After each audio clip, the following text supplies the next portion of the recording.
Hello friends, good morning. Takhil gi misel na muka hana mayam bu channel sida taram no seri. Ngasi jo ano video puna mayam pham da laksere mayam. Ngasi je jamna special nimit ni agi tamak karigina habadi ngasi je chanpi gi birthday nimit ni ba. Ado ai ki thabak kari loi na ngasi sangonjen ni ado ai ki puja tuja loi jare sangonjen ni puja ne lakhi puja ga loi jare. Ado thengre pung mapan tagre ba puja tuja loi bari puja chi yamna matam changre chi pung amarom changre ba lai kon kari phengna puja taw no rapo dane asum pung mapan tagre breakfast kam ta simje ba myam theng ju theng ngasi di ado ichan piju like tam ngasi di mogi office school ju off ne ba ngasi kenoma le yakoi sida kaino chuti le ba ichan pi like tam mi exam nak chale ba nung ni tangai re aduna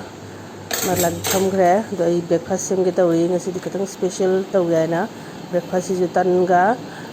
koi sagu gi keno tawrani khiro na tawrani ba ichan pi je emotional ga oine le rame am nung ran thang su le ina ne chakhum de chang badane pung 12 tarame bade man tum na le rame ade tawdre wis ka tawidre ado di nungalak padane maki keno da keno first up ta maki mamana bijing school teacher ado di mayam no wis tar madu makse mathwai ga babu ninga no shiro da ni da ade hanak tu birthday na mayam mi ga atopa kanam yawaroi koi mung manu mi khaktani kaino habadi baba ju pham da ta na leiri pu masangam de aiju isangam de digai mapa ju masangam de tawna ne di maki exam ju nong ni tangai re ba duna chawna tawroi na da yektra di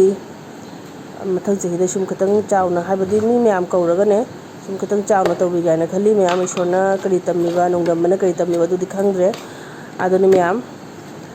ado mathang yeng minarasi aina sum wa peteng ngang na leire agi breakfast ju ai khir je thangat le ba tan ju tot pa haure myam sagu gi khir haude ni ne myam ai sagu do ngasai na ai iri ga ding na thama me ba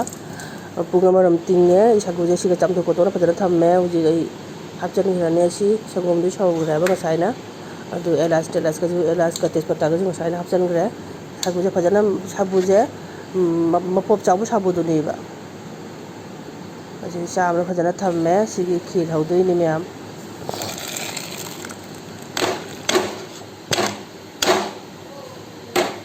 tôi hầu bữa lối nó út trên trên video chứ yang long oi bata re ba dei breakfast sem na loi re baba hoi chan pi kai loi pizza re ai ju ji cha ra ni cha lor gam bazar mo chilu de ma nga ai sagu gi no je ha ma try to bani ba sagu khiri je to sagu je khatang ke hai to lon ba hijan khre ba to na haw ba khatang wa le myam si cha lor gam bazar mo chen doi ni sa ju hai ga le nga si din sa ju phajana sa dori mare ma mit pung lang thok le ba de koka luru bani na ne pucham ka puchan na thamme loire bang sagale chare phajana pugani bhaudu phajana len ba yarani nuksa ji ba cha tu yan thong na di tan gre myam rik se pung tara makhai ta re ba ise lai ne khoren ne bhamon da ne lai da ne mokhar ka lu ga na adu ga mok su lei ge ne atm ji changu da ba ya da du gi myam bazar chalu ge nuksa na ma cloud ka ma ni to tu na kon than da bra hang ni to ise bazar chat prai bu bazar ma chalu ki ge myam ngak agi helmet chub salin lage zamaya siga mu fine ga hara di pesa lu ba lu to siga mut pe wari sing ma fine ne do je khara ngate sigi nu sa khusa ji de myam adu chalamina bazar chalamina ne jana pi sim amane ga jawra je adu lage mu ki lawu re ma pa gi le ma le hore ibu lawu ro ai te te no no sa ji khusa ji myam lore nungai bana lami chali kari no takhile je na sidile bag lai on dori myam bar pattori tawri myam sabana bazar de halak pada ne theng re ba pung 12 hen gre bazar de halak pada adu ri man dana no sa du gi myam ai ga tang ne then ma kha ne ta ro re myam singung hak sa ro re thaman gi na ko ngam ne de pung na ma ta to de ba chak thong ga ne theng re ba si ne mi o bani na ne adu na ngau thong ma thong e bindi ga alu ga ma ngau re de alu mani na mi idol ne myam sabna ngasi 36 degree ne ba takhel je pura takhele apti ole myam ai sidere sabna ki mai to de le khon ngasi to je ne pungani tare ba do ai ngau thong je loi re hujik aside gi ne ꯕꯖꯥꯔꯁꯨ ꯑꯩ ꯉꯧꯔꯦꯕ ꯉꯁꯤꯗꯤꯅ ꯚꯤꯗꯤꯑꯣꯒ ꯃꯊꯪ ꯃꯔꯝ ꯈꯪꯗ꯭ꯔꯦꯕ ꯙꯨꯞ ꯁꯥꯕ ꯅꯨꯡꯁꯥꯁꯤ ꯃꯃꯤꯠ ꯂꯪꯉꯅꯦ ꯀꯔꯤꯅꯣ ꯁꯤꯁꯦ ꯑꯗꯨꯝ ꯇꯥꯏꯅ ꯇꯧꯔꯤꯁꯤꯕꯨ ꯑꯩꯈꯣꯏꯁꯨ ꯍꯥꯠꯂꯒꯦ ꯈꯜꯂꯤꯔ ꯈꯪꯗꯦ ꯉꯝꯗ꯭ꯔꯦ ꯃꯌꯥꯝ ꯑꯗꯨ ꯍꯣꯔꯦꯟ ꯆꯥꯔ ꯊꯛꯑꯒꯅꯦ ꯃꯊꯪ ꯀꯩ ꯇꯧꯕ ꯍꯥꯏꯗꯣ ꯁꯟꯗꯥꯒꯤ ꯀꯩꯅꯣꯗꯣ ꯌꯦꯡꯃꯤꯟꯅꯔꯁꯤ ꯃꯌꯥꯝ ꯍꯧꯖꯤꯛꯅ ꯑꯩ ꯚꯤꯗꯤꯑꯣꯒ ꯂꯧꯔꯨꯔꯦ ꯃꯌꯥꯝ ꯑꯩ ꯁꯤꯗꯣꯔꯦ ꯑꯩ ꯉꯝꯗ꯭ꯔꯦꯗꯣ ꯃꯌꯥꯝ ꯙꯨꯞ ꯊꯥꯅ ꯂꯣꯏꯔꯦ ꯍꯧꯖꯤꯛꯅꯦ ꯚꯥꯃꯣꯟꯗꯅꯦ ꯂꯥꯏ ꯑꯃ ꯈꯛꯇꯪ ꯀꯠꯂꯨꯒꯦ ꯏꯆꯥꯅꯨꯄꯤꯗꯤ ꯇ꯭ꯌꯨꯁꯟ ꯆꯠꯈ꯭ꯔꯦꯕ ꯑꯗꯨꯅ ꯃꯥ ꯀꯩꯅꯣ ꯇꯧꯔꯦ ꯑꯦꯛꯖꯥꯝ ꯅꯛꯁꯜꯂꯕꯅꯤꯅ ꯃꯌꯥꯝ ꯑꯩ ꯇ꯭ꯌꯨꯁꯟꯗꯨꯁꯨ ꯇꯣꯛꯍꯟꯅꯤꯡꯗ꯭ꯔꯕ ꯑꯩ ꯏꯇꯣꯝꯇ ꯆꯠꯂꯨꯔꯒꯦ ꯊꯥꯅ ꯂꯣꯏꯔꯦ ꯊꯦꯡꯈ꯭ꯔꯦꯕ ꯁꯝ ꯍꯥꯠꯄꯒ ꯅꯪꯗ꯭ꯔꯦ ꯂꯥꯏꯅꯦ ꯀꯩꯅꯣ ꯇꯧ ꯁꯨꯝ ꯇꯧꯅ ꯑꯣꯂꯥꯡꯉꯦ ꯂꯩꯕꯗꯩꯅꯦ ꯊꯦꯡꯗꯣꯛꯈꯤꯅꯅꯦ ꯑꯩ ꯂꯥꯏꯅꯦ ꯀꯩꯅꯣ ꯇꯧꯔꯝꯕꯅꯦꯕ ꯁꯟꯗꯥ-ꯇꯤꯒ ꯇꯧꯔꯝꯕ ꯈꯪꯗ꯭ꯔꯤꯅꯦ ꯊꯦꯡꯈ꯭ꯔꯦ ꯑꯩ ꯂꯥꯏꯒ ꯑꯃꯨꯛ ꯏꯁꯥꯅ ꯄꯤꯊꯣꯛꯈꯤꯒꯦ ꯑꯩ ꯉꯁꯥꯏꯅ ꯊꯤꯟꯖꯔꯝꯒꯗꯕꯅꯤ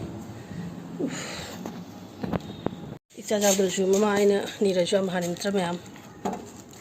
ꯃꯥꯁꯨ ꯆꯠꯍꯟꯅꯤꯡꯕꯅꯦꯕ ꯑꯗꯨꯅ ꯑꯦꯛꯖꯥꯝꯗꯣ ꯍꯌꯦꯡ ꯍꯪꯆꯤꯠꯇ ꯉꯥꯏꯔꯦꯕ ꯑꯗꯨꯅ ꯑꯩꯅ ꯇꯣꯛꯍꯟꯅꯤꯡꯗ꯭ꯔꯕ ꯂꯥꯏꯗꯩ ꯍꯜꯂꯛꯑꯦ ꯃꯌꯥꯝ ꯑꯁ ꯁꯦꯡꯉꯦꯅ ꯆꯦꯟꯕꯗꯅꯦ ꯍꯨꯃꯥꯡꯅ ꯄꯨꯆꯣꯠ ꯆꯣꯠꯂꯦꯕ ꯑꯗꯣ ꯉꯁꯤꯒ ꯍꯤꯟꯖꯥꯡ ꯁꯦꯝꯕꯤꯈꯤꯒꯦ ꯉꯁꯤꯗꯤ ꯏꯆꯥꯅ ꯄꯥꯝꯕ ꯍꯤꯟꯖꯥꯡ ꯄꯤꯖꯔꯒꯦ ꯃꯥꯅ ꯍꯩꯅꯖꯕ ꯍꯤꯟꯖꯥꯡꯗꯣ ꯑꯣꯏꯅ ꯊꯣꯡꯕꯤꯔꯅꯦꯕ ꯑꯗꯣ ꯑꯇꯣꯞꯄ ꯀꯅꯥꯝ ꯌꯥꯎꯗ꯭ꯔꯦ ꯃꯌꯥꯝ ꯁꯨꯝ ꯑꯩꯈꯣই ꯏꯃꯨꯡ ꯃꯅꯨꯡꯗ ꯂꯣꯏꯁꯜꯂꯦꯕ ꯃꯄꯥꯅ ꯑꯗꯨꯝ ꯊꯣꯡꯉꯅꯤ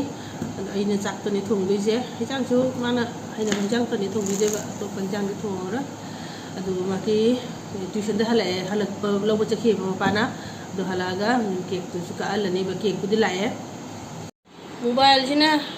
ꯀꯦꯃꯦꯔꯥ ꯇꯧꯔꯤꯕ ꯑꯩꯅ ꯋꯥꯡ ꯇꯧꯔꯤꯕ ꯈꯪꯗ꯭ꯔꯦ ꯕ꯭ꯂꯔ ꯆꯠꯂꯒ ꯏꯁ ꯋꯥꯔꯥꯡꯕꯅ ꯃꯌꯥꯝ ꯉꯁꯤꯗꯤ ꯁꯥꯕꯒꯤꯁꯨ ꯁꯨꯝ ꯐꯝꯅ ꯂꯩꯔꯁꯨꯅꯦ ꯐꯦꯟ ꯑꯅꯤ ꯊꯥꯔꯤꯅꯦꯕ ꯐꯦꯟ ꯑꯅꯤ ꯊꯥꯔꯁꯨꯅꯦ ꯐꯝꯅ ꯂꯩꯔꯁꯨ ꯍꯨꯃꯥꯡ ꯖꯔ ꯆꯦꯟꯊꯕꯒꯤ ꯋꯥꯔꯤꯅꯤ उफ कमाई तौदोनो खंदे लांगमना ये देखो मेरी बेटी का कोरियन ब्रदर आ गया हमारे घर में भी एक कोरियन बॉय है ꯑꯩꯒꯤ ꯏꯆꯥꯅꯨꯄꯤꯁꯦ ꯃꯤꯠꯀꯤ ꯃꯥꯡꯗ ꯌꯦꯡꯉꯦ ꯁꯨꯝ ꯆꯥꯎꯈ꯭ꯔꯦ ꯃꯌꯥꯝ ꯃꯇꯝꯁꯦ ꯁꯤꯗ ꯁꯨꯝ ꯂꯦꯞꯈ꯭ꯔꯗꯤ ꯅꯨꯡꯉꯥꯏꯒꯅꯤꯀꯣ ꯍꯧꯖꯤꯛ ꯀꯦꯛ ꯀꯛꯑꯅꯤ ꯃꯌꯥꯝ ꯀꯦꯛꯁꯤꯁꯨꯅꯦ ꯂꯤꯂꯥꯅꯤ ꯑꯍꯥꯟꯕ ꯃꯥꯅ ꯄꯥꯝꯃꯦ ꯍꯥꯏꯅ ꯑꯣꯔꯗꯔ ꯇꯧꯖꯔꯨꯕꯗꯣ ꯑꯗꯨ ꯆꯞ ꯆꯥꯕꯤ ꯂꯥꯛꯇꯦꯅ ꯑꯗꯨꯃ ꯀꯦꯟꯁꯦꯜ ꯇꯧꯔꯦ ꯑꯁꯤ ꯑꯃꯨꯛꯀ ꯇꯧꯕꯤꯕꯅꯦꯕ ꯅꯧꯅ ꯁꯤꯅꯦ ꯀꯔꯤꯝꯇ ꯃꯤꯡꯒ ꯀꯔꯤꯝꯇ ꯌꯦꯛꯂꯛꯇ꯭ꯔꯦꯕ ꯁꯦ ꯁꯥꯎꯗꯣꯛꯀ ꯁꯥꯎꯖꯤꯟꯒ ꯇꯧꯔꯤꯉꯩꯗꯅꯦ ꯃꯤꯡꯒ ꯀꯔꯤꯝꯇ ꯌꯦꯛꯂꯛꯇ꯭ꯔꯦ ꯌꯥꯝ ꯁꯤꯝꯄꯜ ꯑꯣꯏꯕ ꯀꯩꯅꯣ ꯑꯣꯏꯅ ꯇꯧꯔꯦ बार बार ये दिन आए बार बार ये दिल गाए तुझे हजारों साल ये मेरी दिल की आरज़ू happy birthday to you happy birthday to you happy birthday to you my princess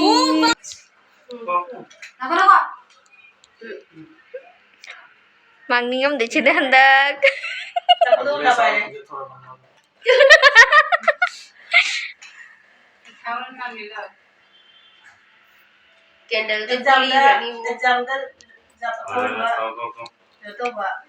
Happy birthday to you. Happy birthday to you. Happy birthday dear Manna. Day to you. Nai lagi Vishnu Chandra mare.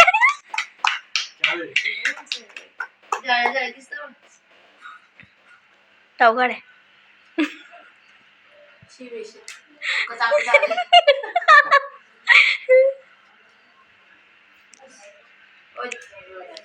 Magic candles. Magic candles to visioning baik. Mungkin domelo dare. Kalau mana enggak jauh nak bagi deh.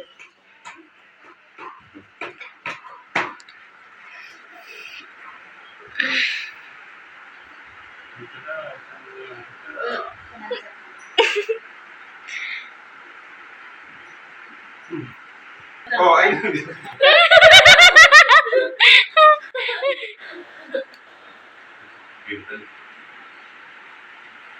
Ikatna khotna chulore huji moi chakre ahen mami da dusi inaun pise siga adugedi duda khuda da machani pa ahan je siga tani ahen mami da acha khoi mu na tani hum chari sada mapana jane baba bu pijari ꯑꯗꯣ ꯍꯧꯖꯤꯛꯅꯦ ꯁꯥꯕꯁꯤꯡꯁꯤ ꯈꯨꯠꯁꯥꯃꯅꯤꯕ ꯃꯌꯥꯝ ꯊꯥꯖꯔꯣꯏ ꯑꯗꯣ ꯃꯄꯥꯟꯗꯅꯦ ꯍꯧꯖꯤꯛ ꯀꯩꯅꯣ ꯇꯧꯔꯤꯕ ꯍꯧꯖꯤꯛꯁꯦ ꯄꯨꯡ 10:30 ꯄꯨꯡ 12가 ꯇꯥꯔꯛꯇꯣꯔꯦꯕ ꯑꯗꯣ ꯅꯨꯡꯁꯤꯠ ꯁꯤꯠꯂꯒꯅꯦ ꯅꯣꯡ ꯄꯤꯇꯤ ꯄꯤꯇꯤ ꯆꯨꯔꯛꯑꯦꯕ ꯑꯩ ꯈꯥꯡꯕ ꯉꯝꯗꯅ ꯃꯄꯥꯟꯗꯅꯦ ꯅꯣꯡ ꯈꯇꯪ ꯂꯤꯔꯤ ꯂꯤꯔꯤ ꯇꯥꯔꯛꯄꯗꯣ ꯑꯗꯨꯅꯦ ꯏꯁꯥ ꯃꯥꯏꯗ ꯐꯨꯍꯜꯂꯒ ꯐꯝꯅ ꯂꯩꯔꯕꯅꯦ ꯁꯥꯃꯟꯒꯤꯅ ꯆꯥꯛꯀ ꯆꯥꯈꯤꯔꯣꯏꯕ ꯑꯩ ꯏꯁꯥꯁꯦ ꯏꯪꯍꯜꯂꯒ ꯑꯗꯨꯒꯤ ꯃꯊꯪꯗ ꯆꯥꯛ ꯆꯥꯒꯦ ꯍꯥꯏꯅꯅꯦ ꯑꯁ ꯅꯣꯡ ꯈꯤꯇꯪ ꯂꯥꯛꯄꯁꯦ ꯈꯨꯅꯨꯡꯉꯥꯏ ꯑꯣꯏꯅ ꯇꯧꯔꯦꯕ ꯈꯤꯇꯪ ꯏꯪꯊꯔꯦ ꯍꯥꯏꯇꯥꯔꯦ ꯅꯣꯡ ꯅꯨꯡꯁꯤꯠꯀ ꯌꯥꯎꯗꯅꯅꯦ ꯅꯣꯡ ꯆꯨꯕ ꯅꯠꯇꯦ ꯖꯝ ꯂꯥꯎ ꯆꯨꯕ ꯅꯠꯇꯦꯕ ꯁꯨꯝ ꯈꯔ ꯈꯤꯛꯄ ꯍꯥꯏꯇꯥꯔꯦꯀꯣ ꯈꯔ ꯈꯤꯛꯄꯗꯣ ꯑꯗꯨ ꯑꯍꯦꯟꯕ ꯑꯣꯏꯈ꯭ꯔꯦ ꯈꯔ ꯏꯪꯊꯔꯦꯕ ꯏꯁꯥꯁꯦ ꯈꯨꯅꯨꯡꯉꯥꯏ ꯑꯣꯏꯅ ꯇꯧꯔꯦ ꯏꯃꯨꯡꯗꯕꯨ ꯆꯪꯅꯤꯡꯗ꯭ꯔꯦꯕ ꯏꯃꯨꯡ ꯆꯪꯉꯒꯗꯤ ꯁꯥꯕꯅ ꯍꯥꯏꯕ ꯃꯄꯥꯟꯗ ꯐꯝꯕꯗꯤ ꯅꯨꯡꯁꯤꯠ ꯂꯥꯛꯄꯗꯣ ꯑꯏꯪꯕꯅ ꯑꯗꯨ ꯈꯤꯇꯪ ꯏꯪꯊꯔꯅꯤ ꯑꯗꯨ ꯅꯣꯡ ꯆꯨꯔꯤꯃꯥꯏꯅ ꯐꯖꯅ ꯆꯣꯠꯄꯣꯟꯇꯦꯅꯦ ꯁꯨꯃꯥꯡ ꯐꯥꯎꯅ ꯑꯗꯨꯕꯨ ꯌꯥꯔꯦ ꯁꯤꯐꯥꯎ ꯆꯨꯕꯤꯔꯤꯁꯤꯗꯗꯤ ꯈꯤꯇꯪ ꯏꯪꯉꯗꯨꯒꯅꯤ ꯏꯃꯨꯡ ꯆꯪꯉꯦ ꯃꯌꯥꯝ ꯍꯧꯖꯤꯛ ꯑꯩꯈꯣꯏꯅ ꯆꯥꯊꯣꯛꯑꯅꯤ ꯃꯌꯥꯝ ꯐꯖꯅ ꯇꯥꯌꯔ ꯑꯣꯏꯔꯦ ꯉꯁꯤꯗꯤꯅꯦ ꯇꯨꯝꯅꯤꯡꯕꯅ ꯃꯤꯠꯁꯦ ꯂꯣꯏꯔꯦꯕ ꯊꯕꯛ ꯋꯥꯅꯅ ꯇꯨꯝꯅꯤꯡꯉꯤ ꯅꯠꯇꯦꯕ ꯃꯌꯥꯝ ꯑꯣꯂꯥꯡꯕꯗꯨꯅꯅꯦ ꯏꯁꯥꯁꯦ ꯄꯨꯔꯥ ꯑꯦꯅꯔꯖꯤ ꯌꯥꯎꯗ꯭ꯔꯕ ꯅꯣꯡꯁꯤ ꯈꯤꯇꯪ ꯆꯨꯕ ꯍꯥꯏꯁꯦ ꯖꯝ ꯆꯨꯕ ꯅꯠꯇꯦꯗ ꯄꯤꯇꯤ ꯄꯤꯇꯤ ꯆꯨꯕꯗꯨꯒꯅꯦ ꯃꯌꯥꯝ ꯏꯁꯥꯁꯦ ꯏꯪꯊꯔꯦ ꯈꯤꯇꯪ ꯏꯔꯨꯕꯁꯨ ꯀꯤꯔꯦꯕ ꯑꯩꯁꯦ ꯑꯗꯨꯝ ꯍꯧꯖꯤꯛꯐꯥꯎ ꯐꯖꯅ ꯀꯣꯛꯇ꯭ꯔꯤꯕ ꯅꯨꯡꯗꯥꯡ ꯑꯗꯨꯝ ꯍꯧꯔꯤꯕꯅꯦꯕ ꯑꯗꯨꯅ ꯏꯔꯨ ꯊꯣꯛꯄꯁꯨ ꯀꯤꯔꯦ इसा खतंग इंधर अदुगने इसाजे पूरा पत्थर मैम वासी वारे पुंग 11:30 नते 12 तादोरेबा मैम गतंग पोथारी बनी nga chak kero charu ragane panam tama chaning mana loreba pana jo koidi pana su chada bani na pana ju leite ma'am panam matam machet matam chade hawna ne khaleba adu sidi aigi chagi birthday je jam pikna ma'am kana ju jaudana sumlution gare anabana ekpane mungsida handakti maron jame aduna ngamdre mathang chahida tekta kaidana nada ektana leiradi khatang chawna tabige na khali ma'am एगी video जी ngasi di sida sumlution jarage एगी video se nungai be like share comments tabiro phajaba no over di channel sida subscribe tabiro ma'am mathang video dam ko naraji tata good night